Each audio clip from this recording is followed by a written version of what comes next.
আমার আবেদন আমাদের ডক্টর ইউনূস স্যারের কাছে যে আজকে আমরা দীর্ঘ 1 বৎসরের উপরে অতিক্রান্ত হয়ে গেছে আমরা এটার পিছনে।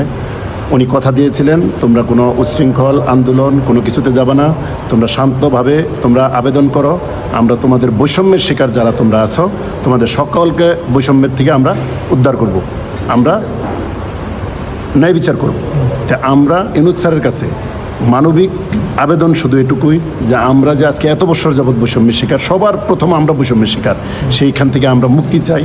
আমাদের এই মানবেতর জীবনযাপন আমরা আর পারছি না, উনি যেন আমাদেরকে এখান থেকে উদ্ধার করে এবং ন্যায় বিচার করে। আমাদের ন্যায় বিচারটাই শুধু দাবি এবং আমাদের আইডেন্টিটিটা আমাদের দরকার।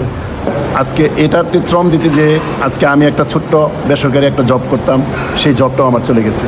সেই জব চলে যাওয়ার পরে আজকে অদ্যাবধি 7 মাস আমার জব নেই। সেই জব না যাওয়ার জন্য আমার ফ্যামিলি নিয়ে আমি মানবেতর জীবনযাপন করতেছি।